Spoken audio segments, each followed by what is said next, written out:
이 시스템적으로 봤을 때 이 고려 시대에는 문신들한테 차별은 거의 일상화되어 있었고 여러 가지 연회, 행사 이런 거에 동원돼서 경호를 하고 경비를 하고 호위를 하고 이런 일들이 이제 쌓이니까 결국 몸도 힘들고 그럼 몸이 힘들면은 또 그에 대한 대가가 충분히 보상이 돼야 되는데 그런 보상도 충분히 받지 못하고 이런 상황이니까 계속해서 그런 불만들이 쌓여갈 수밖에 없는 그런 상황이었습니다. 근데 이 무신들의 반란은 사실 이 무신 정변이 처음은 아니었다는 사실이죠.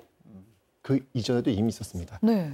거란의 그 침략을 정말 온몸으로 막아내셨던 그 양규 장관의 활약이 있고 나서 몇 년 후 그 최질, 김훈이라고 하는 그 무신들이 있었는데 이들이 반란을 일으켜가지고 문신들을 쫓아낸 적도 있었습니다. 근데 이때 사유가 뭐였냐면은 그 문신들이 받아야 될 녹봉, 월급이죠. 그러니까 이게 좀 부족했나 봐요. 근데 그 부족한 걸 어디서 메꿨냐면 군인들이 받아야 될 몫에서 떼가지고 문신들을 준 거예요. 아이고, 이거는 좀 너무하다. 먹는 거 갖고 장난치면 안 되거든요. 그럼요. 이건 진짜 위험한 일인데 이러니까 당연히 무신들이 엄청나게 불만이 많을 수밖에 없는 것이죠. 이게 점차적으로 쌓여지게 된 거예요. 물론 이제 이 반란은 뭐 정리됐지만 계속해서 이 무신들의 반란은 불만은 쌓여지게 되는 겁니다. 약간 그 이제 조선 말기에 이모곤란도 좀 생각나는 그런 지점이네요. 네. 그러네요. 그러니까 오래전부터 쌓이고 쌓인 폐단을 적폐라 그러잖아요. 이 적폐가 어느 순간 확 터져버린 거죠. 그렇죠. 맞습니다. 3차 거란이 일어났을 때 거란의 정예병력을 맞서서 싸운 고려의 군인이 많았던 이유는 동원된 병력들. 정말 그냥 먹고 살아야 되는데 나라가 없어지면 안 되니까 농사 도구를 내려놓고 주걱을 내려놓고 나온 그 민초들이 다 병사가 됐던 거잖아요. 아니 사실 왕의 역할이 뭐예요? 그러니까 문신과 무신 사이에 좀 중재 역할을 좀 해줘야 되는 거 아니에요? 그런 걸 전혀 안 했나 봐요? 네, 그래도 의종이 무신들을 챙겨주려고 노력을 또 전혀 안 한 건 아닙니다. 그러니까 이민 같은 사람들 어떻게 보면 천민 출신인데 이렇게 발탁을 해가지고 벼슬도 높이 올려주고 또 뭐 포상도 해주고 뭐 이런 것들을 안 한 건 아니에요.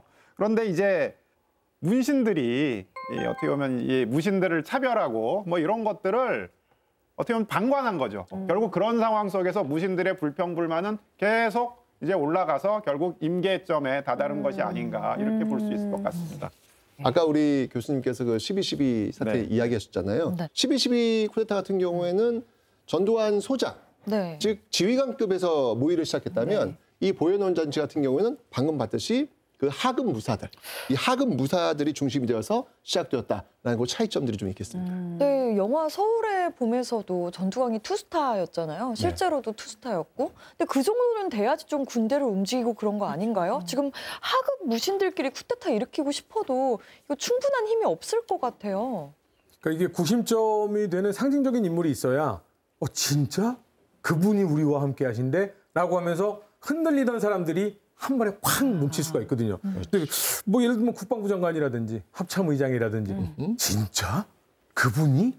그럼 우르르 몰려가죠. 그렇죠. 좀 이런 노력이 필요할 것 같은데 그분들이 근데 움직여줄까?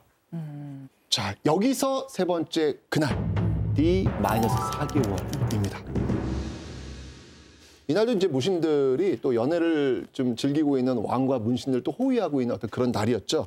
이때 하급 무신이었던 아까 불만이 쌓이고 쌓였던 그 이고와 이의방 있지 않습니까? 그 이고와 이의방이 그 무신으로서 최고자리에 올라 있었던 정중부에게 이렇게 은밀히 제안을 합니다. 장군, 찬탈을 하자는 것이 아니옵니다.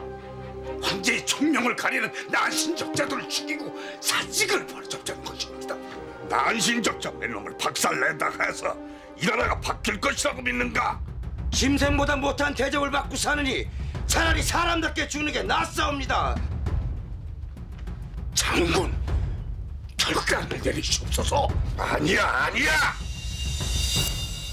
근데요, 그 지금 들어본 정중부는 지금 상장군이라고 해서 제일 높은 자리에 있는 사람이나 마찬가지잖아요. 그럼 이미 기득권이고 자기는 충분히 배 부를 만도 한데 이런 하급 무신들의 의견에 동참을 쉽게 해줬을까요? 그냥 괜히 자기의 지위만 흔들릴 수도 있는 거잖아요. 그 서울의 봄의 최고의 그 한 문장이 이거잖아요. 성공하면 혁명, 실패하면 반역.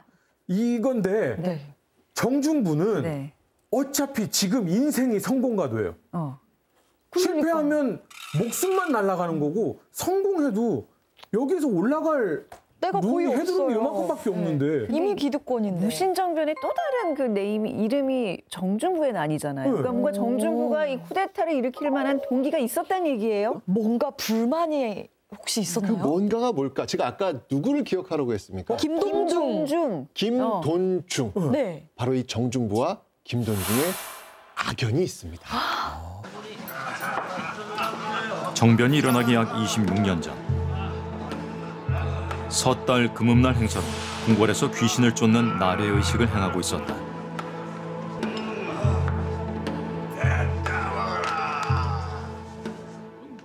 그런데 이 자리에서 예기치 못한 일이 벌어지는데 문과의 급제에 막 내시직에 오른 젊은 문신 김돈중이 갑자기 왕을 지키는 무신 정중부에게 초를 들고 다가갔다. 그리고 촛불로 정중부의 수염을 태웠다.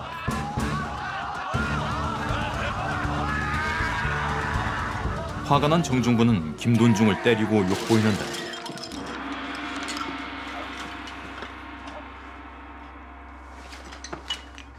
황제폐하, 이사를 처벌해야 됩니다.